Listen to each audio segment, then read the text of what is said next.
Hello and welcome to The Economic Gamer. I'm your host, Mr. Wei. Today we're going to be looking at the question for Clash of Clans, is the Gold Pass actually worth buying? For years now, the Gold Pass has been seen as, and rightly so, the best value that you can get for your money in Clash of Clans. And so in this episode, we are going to look at exactly what you're getting from the Gold Pass in a very simplified form. And then we're going to examine how much progression that actually means, how much it would cost you to buy the whole game if you could buy the whole game at that rate, and how many days it saves you on your quest to journeying to maxing out your account.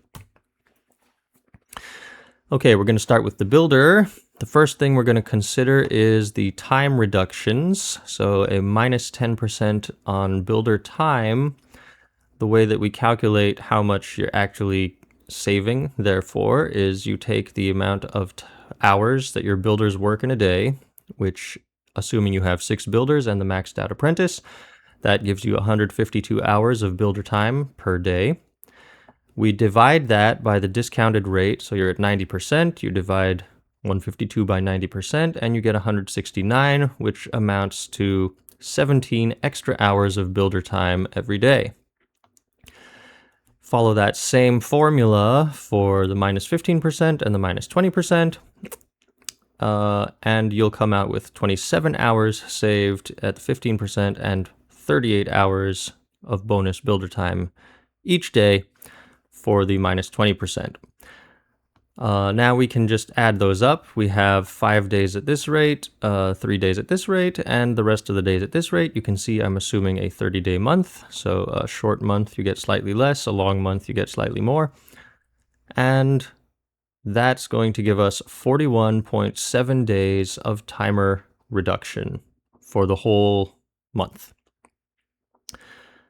I should also note that if you do things perfectly so that you always have long timers starting at the end of the month, you can have the timer reduction be 20% discounted for the entire time.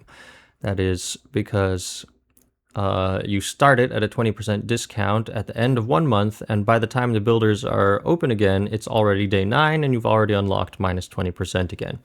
So you could get this all the way up to about 47 days if you have perfect builder management, but I'm just using this as it is, right? Assuming that on average you start things randomly distributed through the month.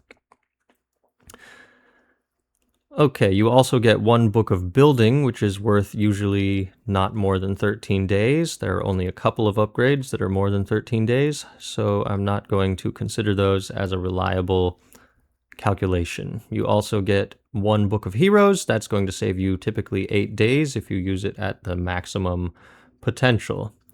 A builder potion is worth 2.25 days if you're using it with all 6 builders in operation, and you total those all up, it gives you 65 days. Again, if you have perfect management, that goes to 71 days. This is about a 1/3 increase over the free-to-play rate of 152 per day. Okay, moving on to the lab, we're going to do the same thing. We use this same formula to calculate the bonus that you get per day. So obviously you only have 1 lab, and the assistant adds another half of a lab's worth of time. So the timer reductions come out much smaller, 4 bonus hours per day, or 6.25 hours per day, or 9 hours per day. Again, if you time things perfectly, you can get a slightly better rate reduction, right? So if you make sure you're starting a long upgrade at the end of the month, you can push this to about 11.25 days, so you could shave off another 1.25 days, which is not very significant for the lab because most of the reduction is actually coming from the 2 books that you get. You can choose either a book of fighting or a book of spells, and each of those could save you as much as 15 days of research time for a total of 30 days for those. Add in the 10 days for the timer reduction. You get 1 research potion, which is worth almost 1 day. So we're going to round this out to 41 days. Potentially 42 days if you have perfect management. This is actually a 2/3 increase over the free-to-play rate. So it's much more of a reduction in overall time than the builder reduction. And that's simply because there are so many more builder hours required. Okay, everything else in the Gold Pass does not provide progression. I put an asterisk here because there are a couple of ways that it kind of can contribute to progression. One is that it gives you a lot more resources, and it reduces the costs of building things, so you're less likely to run into a situation where you can't afford to start the next upgrade when one finishes. And that would result in lost time. Having all of the bonus resources and the bonus runes from the Gold Pass helps you to manage your builders so that you never have that problem where you ran out of resources and waste builder time. Another thing it means is there's less grinding required, which is probably the least fun aspect of the game, just grinding for resources. It used to be more fun. When it mattered more. But anyway, also the hero and power potion options allow you to focus more of your builders, to focus your heroes' upgrades on a single hero. What I mean is you can upgrade your high-level heroes, and then you can have your low-level heroes still to be available for war or battles by using power potion or hero potions. And in that way, it kind of can help you to advance faster in a very particular way. There's also the convenience of having more troop requests, which will again help you with grinding more resources faster. There's the auto-forge slot, which you might care about, you might not. The prospector does allow for conversion of ores. He's a pretty bad rate. It doesn't provide a whole lot of conversion over the whole month, and starry ore, which is probably the ore that you want, it gives you about a quarter of a day's worth of starry ore in exchange for a full day's worth of shiny or glowy ore. So not the best deal if you ask me, but definitely useful in a lot of situations. So I don't exactly count it as adding to progression, but it might vary marginally. The hero skin is obviously cosmetic and has no progression value. I want to point out that the Gold Pass, a lot of its value is that it lets you play the game less. So you're paying money to a game so that you can play that game less, which is kind of a strange concept, right? It used to be, back in my day, you would go to the arcade and you would pay money to play the games more, right? Now we pay money to play games less because, well, anyway.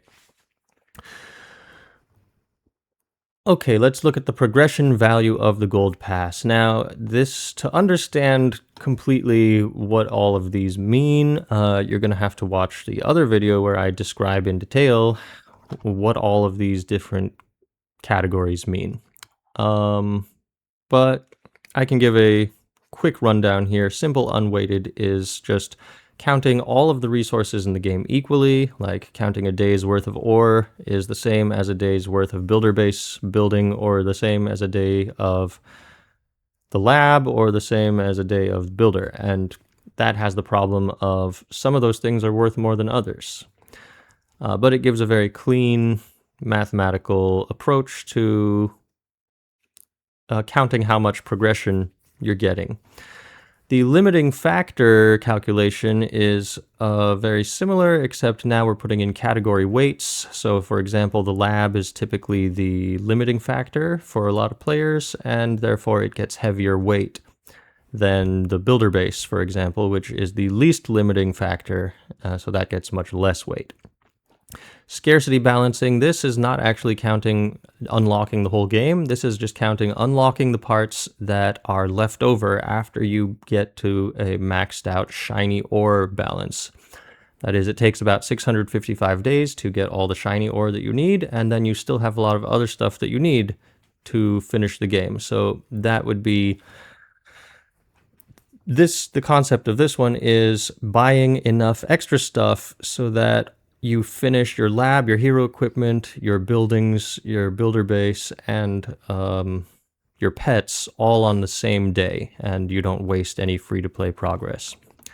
Vibes-based is where I assigned values to defenses, to the lab, to the pets, to the hero ores, and then in a way that I think makes sense intuitively. Minimum competitive means this is only counting the upgrades that you need at a very minimum to reach the highest levels of competition in the game. So you need all of your buildings and traps, you need 4 heroes maxed out, and you need just a little bit of the lab, because you can run an air attack with just 3 troops and a few spells.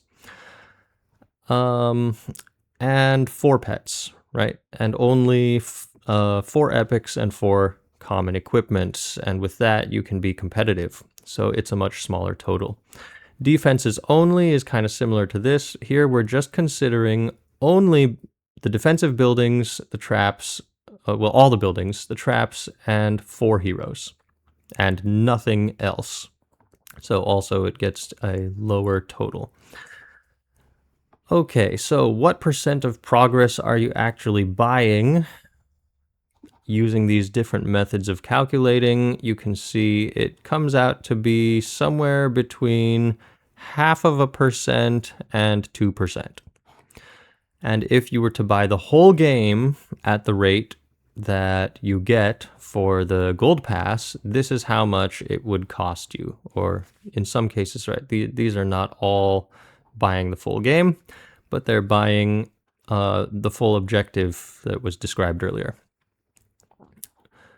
And remember, this is pretty much the best value deal in all of Clash of Clans, and you can see it would cost you a few $100s to unlock this game, which is substantially more than most like top-rated, highly developed console games that you can buy the whole thing for like $100.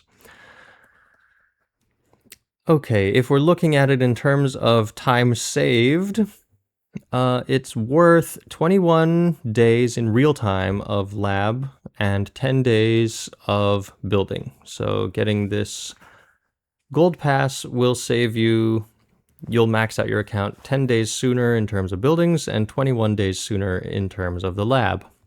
And that's pretty much all. This free-to-play time saved amalgamated concept is you get more than just lab and builder days, right? You also get hero ores, you get pet days, you get builder base. So if we combine all of those into a single variable and then use that to compare, what you're getting is this number of days of free-to-play progress from the gold pass. And depending on which model you're using, it could be anywhere from about 4 days to 10 days worth of progress. Okay, that's pretty much it, but I just wanted also to show if you've never bought the gold pass, then you can get it for just $2.99 instead of $6.99, and that means the prices would be reduced to this here for that one, if you could unlock the whole game at the rate of the discounted gold pass.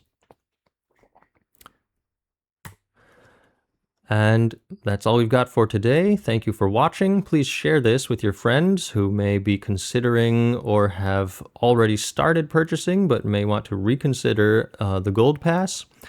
Please like to help bring visibility to this video and to the channel generally.